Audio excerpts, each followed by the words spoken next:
रब्बी इशरह ली सदरी व यस्सिर ली अमरी वहलुल उक़दतम मिन लिसानी यफ़क़हू क़ौली रब्बी ज़िदनी इल्मा रब्बी ज़िदनी इल्मा रब्बी ज़िदनी इल्मा सल्लल्लाहु अलैहि वसल्लम सल्लल्लाहु अलैहि वसल्लम सल्लल्लाहु अलैहि वसल्लम।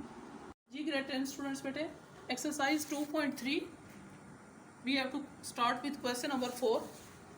Find p if the roots, second part है, if the roots of this equation is equal to 0 differ by 2. ठीक है, अब वो रूट्स कौन से हैं? सबसे पहले हम सपोज कर लेते हैं let alpha beta be the roots of this equation जो गिवन है।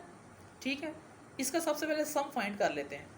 सम के लिए आपको पता फार्मूला होता है alpha plus beta is equal to minus B over A. ठीक है, अब ये इस इक्वेशन में मैं दोबारा आपको बता देता हूँ रिमाइंडर के लिए कि एक्स स्क्वायर का जो कॉफिशिएंट होता है यानी कि 1 वो क्या है ए, एक्स का कॉफिशिएंट जो 3 है वो बी होता है, और ये p माइनस 2 सारा लिखा है ये सारा c है। ये बस आपने वैल्यूज पुट करनी है। Alpha plus beta minus B over A, तो 3 ओवर 1 माइनस 3 ओवर 1 माइनस 3 हो गया, इसको इक्वेशन 1 कह लें। प्रोडक्ट क्या है alpha beta is equal to C over A, C है p माइनस 2 डिवाइडेड बाई 1, तो p माइनस 2 हो गया, इसको इक्वेशन नंबर 2 कहते हैं। और यहाँ से ये दो इक्वेशन आपके पास आ गई, और गिवन क्या था the roots of the equation differ by 2, यानी कि अल्फा और बीटा इसके रूट्स थे ना वो डिफर बाय 2 कर रहे हैं, यानी कि alpha minus beta is equal to according to given alpha minus beta is equal to 2। ये थर्ड इक्वेशन आ गई। अब यहाँ से बड़ा सिंपल हो गया, यहाँ से आपने देखना है कि एक आपके पास ये देखें फर्स्ट इक्वेशन में अल्फा प्लस बीटा आ रहा है, यहाँ पर आपके पास अल्फा माइनस बीटा आ रहा है, तो आप क्या करें फ्रॉम 1 एंड 3 पहले इक्वेशन 1 लिख ली, फिर इक्वेशन 3 लिख ली। यहाँ से आप देखें कि आपके पास क्या चीज़ आ रही है। अब ये देखें, अब यहाँ से देखें कि अगर इन दोनों को ऐड करें तो देखें कुछ चीज़ स्टार्ट तो नहीं हो रही है। देखें प्लस बी और माइनस बी ये आपस में कैंसिल हो जाएंगे। Alpha plus alpha 2 alpha minus 3 plus 2 minus 1, alpha की वैल्यू क्या आ गई, यहाँ मल्टीप्लाई होता है वहाँ पर जाके डिवाइड हो गए तो माइनस 1/2 आ गई।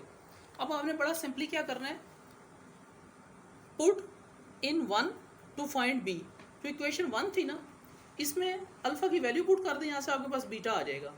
ठीक है, तो आपने इक्वेशन 1 में अल्फ़ा की वैल्यू पुट कर दी। पहले इक्वेशन 1 लिख लें, alpha plus beta is equal to minus 3, alpha की वैल्यू पुट की। ठीक है, बीटा को इधर ही लिखा रहने दिया माइनस 1/2, वहाँ पर जाके प्लस 1/2 हो गया। और यहाँ पर देखें इसके नीचे कोई चीज़ नहीं होती, उसके नीचे 1 होता है ना, तो यहाँ से इसका एलसीएम आ जाएगा, 2 एलसीएम आ गया, 1 2s are 2 3 6 माइनस का sign plus 2 1s are 1 1s are 1, तो माइनस 5/2 आ गया। ठीक है, अब यहाँ से आपके पास अल्फ़ा की वैल्यू भी आ गई है, बीटा की वैल्यू भी आ गई है। अब आपने क्या करना है, अब आपने ये दोनों वैल्यूज़ किस इक्वेशन में पुट कर देनी है, सेकंड इक्वेशन में, क्योंकि सेकंड इक्वेशन में p की वैल्यू आ रही है ना, तो यहाँ पुट करेंगे तो हमारे पास, क्योंकि हमने सवाल में फाइंड p करना था। ठीक है, तो हम सेकंड इक्वेशन में पुट कर देते हैं अल्फ़ा और बीटा की value. Put alpha and beta in equation 2, पहले मैंने इक्वेशन 2 लिखी, alpha beta is equal to p minus 2, alpha की वैल्यू पुट कर दी, बीटा की वैल्यू पुट कर दी, p minus 2 as it is, minus और माइनस प्लस हो गया, 5 1s are 5 2 2s are 4, p minus 2। फिर मैंने क्या किया, p को इधर ही लिखा रहने दिया, ये राइट साइड पे आके प्लस हो गया। यहाँ से फिर आपके पास देखें इसके नीचे कुछ नहीं है, तो इसके नीचे 1 आया ना, एलसीएम आ गया 4 4 1s are 1 5s are 5 plus 1 4s are 4 2s are 8, तो 8 प्लस p को पहले इधर लिख लें, 8 प्लस 5 13 ओवर 4, ये आपके पास बेटे p की वैल्यू आ गई। ठीक है, now come to question number 5, find m। अब इसके अंदर आपने फाइंड m करना है। सेकंड पार्ट है the roots of the equation x square plus 7x plus 3m minus 5 is equal to 0 satisfy 3 alpha minus 2 beta is equal to 4। अब ये हमने इक्वेशन सेटिस्फाई करनी है। बिल्कुल उसी तरह पहला स्टेप वही चलेगा, let alpha beta be the roots of this equation. a क्या होगा, x स्क्वायर का कॉफिशिएंट 1, b क्या होगा, x का कॉफिशिएंट 7, और c क्या है, ये सारा 3m माइनस 5। सम निकाल लिया, alpha plus beta is equal to minus B by A, ये फर्स्ट इक्वेशन आ गई। प्रोडक्ट निकाल लिया c बाई ए, ये हमारे पास सेकंड इक्वेशन आ गई। और गिवन क्या था, गिवन है 3 alpha minus 2 beta is equal to 4, तो हमने लिख लिया 3 alpha minus 2 beta is equal to 4, ये इसको इक्वेशन नंबर 3 कह लिया।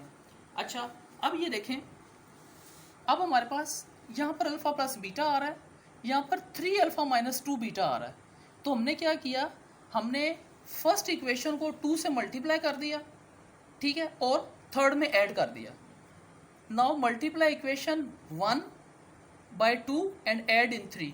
जब इसको 2 से मल्टीप्लाई किया तो ये 2 अल्फ़ा प्लस 2 बीटा आ गया, और यहाँ पे -7 था, -7 इंटू 2 -14 आ गया।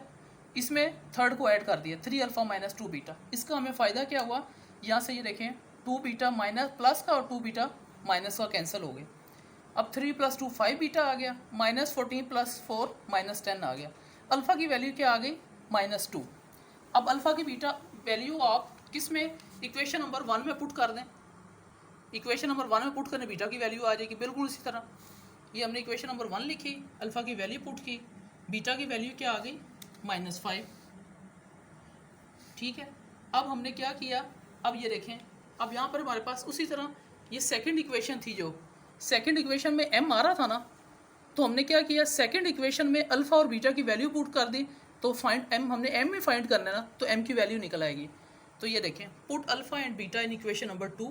पहले मैंने इक्वेशन नंबर 2 लिख दी, जिसमें वैल्यूज़ पुट करनी है, पहले आपने हमेशा वो इक्वेशन लिखनी है। ठीक है, ये अल्फ़ा की वैल्यू लिख दी, बीटा की वैल्यू लिख दी। ठीक है, ये प्लस हो गया 10 आ गया, 3m - 5। अब ये देखें 10 -5 यहाँ पर आ गया, +5 हो गया, 3m बन गया 15। m की वैल्यू आ गई, ये 3 मल्टीप्लाई होते हैं, यहाँ पे आगे डिवाइड हो गया, तो m की वैल्यू क्या आ गई, 5। ठीक है, यही हमने फाइंड करनी थी। Now students, question number 6, find m। Again we have to find m if sum and product of the roots of equation is equal to the given number lambda। ठीक है, अब ये लैम्डा से क्या बनाता है, आगे आपको मैं समझा देता हूँ, इसमें मुश्किल कोई नहीं है।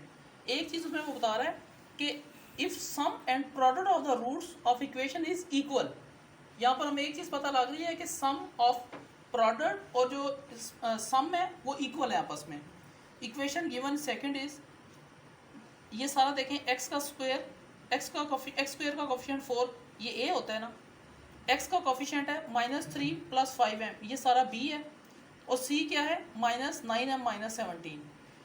Late alpha beta be the roots, बिल्कुल सेम मेथड, सम फाइंड करना है। ये देखें, ये सारा बी लिखा, डिवाइड बाय ए, और ये माइनस का साइन ये वाला, ये बाहर आ गया। नेक्स्ट टाइम में ये माइनस और माइनस प्लस हो गया, 3 + 5m/4 हो गया। प्रोडक्ट में क्या था, ये सारा -9m - 17 डिवाइड बाय 4, ये -9m बन गया, और ये माइनस और माइनस मल्टीप्लाई हो गया, प्लस हो गया। तो हम 17 को पहले भी लिख सकते हैं, हम ये भी लिख सकते हैं 17 - 9m/4। ठीक है, अब अकॉर्डिंग टू गिवन कंडीशन, उसने हमें बताया था दस, if sum and product of the roots of the equation is equal to the given number lambda. तो इसका मतलब है sum according to given, sum और प्रोडक्ट आपस में बराबर है, और दोनों किसके बराबर है, लैम्डा के बराबर है। यहाँ पर हमारा मकसद लैम्डा को फाइंड करना नहीं है, क्योंकि सवाल में वो कह रहा है m फाइंड करें, तो हमने फाइंड m ही करना है। तो यहाँ से हमने इक्वेशन ड्राइव कर ली कि सम और प्रोडक्ट आपस में बराबर है। इसका मतलब है सम का फार्मूला होता है अल्फ़ा प्लस बीटा, प्रोडक्ट का होता है अल्फ़ा बीटा, ये आपस में बराबर है। दोनों की वैल्यूज़ हमने फाइंड की हुई हैं, अल्फ़ा प्लस बीटा की भी, प्रोडक्ट की भी, उनको हमने वैल्यूज़ पुट कर ली। अब आपको एक चीज़ का पता है अच्छी तरह बेटे, कि जब कभी भी p/q फॉर्म हो, दरमियान में इक्वल्स टू आए, अगर प्लस माइनस आए तो एलसीएम होता है, अगर इक्वल्स टू आए तो क्या होता है, क्रॉस मल्टीप्लिकेशन। ठीक है, अच्छा, यहाँ पे क्रॉस मल्टीप्लिकेशन से पहले मैं आपको एक चीज़ बता देता हूँ। यहाँ पे हो तो क्रॉस मल्टीप्लिकेशन सकती है, लेकिन उसमें क्या होगा, यहाँ पर एक ईजी चीज़ आ रही है कि दोनों का जो डिनोमिनेटर है वो 4 आ रहा है, ये वैसे ही कैंसिल हो जाएगा दोनों साइडों से। ठीक है, तो ऊपर क्या बच गया, 3 + 5m, यहाँ पर बच गया 17 - 9m। अब आपने क्या किया, m वाली टर्म्स को एक साइड पे कर लिया, इसको यहाँ पर लाके प्लस कर लिया, और 3 को राइट साइड पे जाके माइनस कर लिया। 14m = 14, m की वैल्यू क्या आ गई, 14 डिवाइड बाई 14, तो m की वैल्यू क्या आ गई, 1। बेटे, very important question regarding board point of view. Do a lot of practice of this question. Till next lecture, thank you.